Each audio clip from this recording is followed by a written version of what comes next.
Hi guys, it's me again, PJ. And for today's video is i-haul ko yung mga pinagbibili ko sa Shopee. And para sa akin medyo madami-dami siya kasi usually hindi talaga ako gumagastos ng ganito, pero feeling ko deserve ko naman to at matataas yung grades ko. Yes, lumabas na po ang grades namin. Share ko lang sa inyo. And satisfied naman ako kasi mataas nga siya. Pero kahit naman bababa siya, wala na akong magagawa kasi nabili ko na tong mga to. So, unahin na natin is this one. This is a Morphosan Flashy Keychain. Look at this. Look. Super cute niya and super bango din niya. Ay, para siyang cotton candy. Basta ang tamis. Naku. Ililink ko na lang lahat ng to sa comment section. And the second one is this one. Derma Republic talaga yung skincare ko. And sobrang hiyang kasi siya ng face ko. Lalo na tong face wash nila. Yung face wash, nakakailang bote na ako nito. Like, parang pang 5th or 6th kong na tong bottle. And this one naman is toner din. Kakatry ko lang na tong glycolic acid na toner nila for my face, my scalp, my underarms. And tingnan natin kung effective ba siya. Pag effective siya, syempre bibili natin siya ulit. I mean, ako lang pala. And eto naman. Sabi ko nga, hindi na ako bibili ng makeup, pero nabudol ako ng sale nila. Siyempre, the OG ever bilhin. I got their Pillow Pop in the shade Dreamy Punch. Oh my god. It's in the shade Dreamy Punch. This is how it looks like on the skin. Yeah. That's her. It's in the shade Dreamy Punch. And I got their face powder in the shade Honey. OG talaga tong ever bilhin.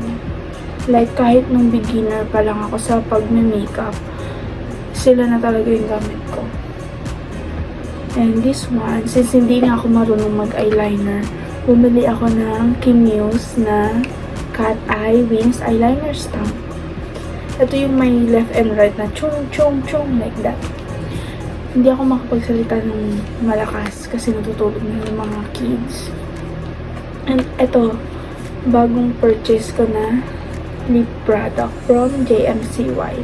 Sobrang bet na bet ko siya, and this is what it looks like on the lips. Velvet lang siya. Velvet lang siya. Sabi nila easy dupe daw, pero I don't know kasi wala ako nung easy dupe.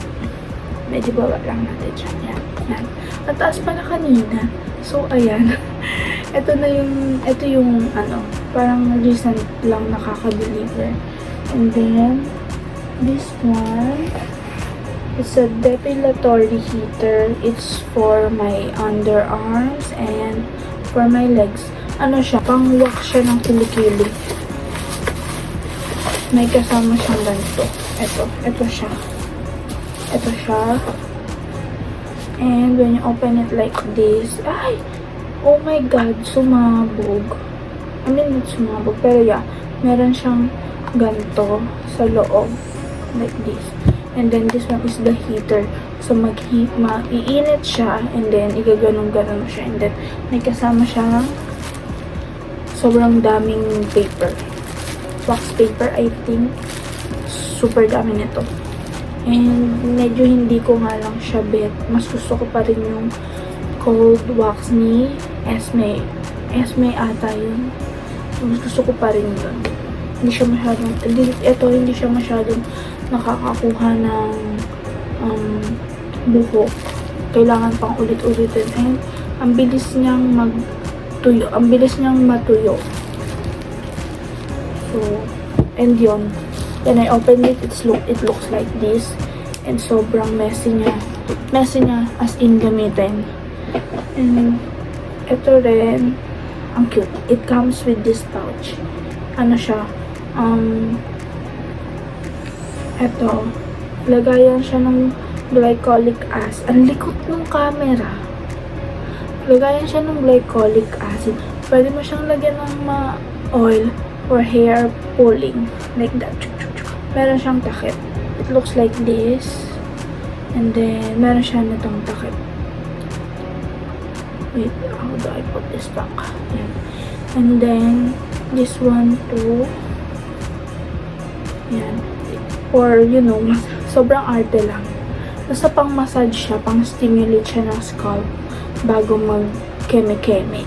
Bago ka mag hair pulling dyan. Hair pulling, hair oiling. Kung saan ka masaya. And then, this one is gamit na gamit ko siya kapag nagta-10K steps ako a day. It's from Happy Diary. This one, it's a waist trainer. Sobrang mura ko lang siya nabili. Akala ko mahal yung mga ganito. Like, parang 300 plus lang ata to. And karamihan dito guys is binayaran ko via SPay later. Kasi nung time na yun, 0 interest. So, ayan. This one is from Happy Diary. And it's from Happy Diary. And sorry kung medyo magalaw yung video kasi ginagamit ko yung DJI. And tinatry ko if okay siya. Medyo matagal-tagal din ako hindi mag-vlog kasi ewan, nakakatamad kasi and yun nga, super busy. Eto. Pinaka-favorite kong purchase. Okay? Ready na ba kayo? Tada! It's a bag from Mosdoom. It's their Rene bag. I really, pero yeah. This is the Rene bag from Mosdoom. It's like that. Sorry talaga. And yan, naglagay lang ako ng mga borloloy. Yan. Ginamit ko siya. First ko siyang ginamit nung umattend kami ng drag show sa club ni Vice. Yan. Season 3 Drag Race Philippines Season 3 Queens with Brigading. And yeah, ito yung gamit ko. Lately, nahihilig ako sa mga small bag. Pero big bag girly pop talaga ako. Pero yan, dahil nagtatransform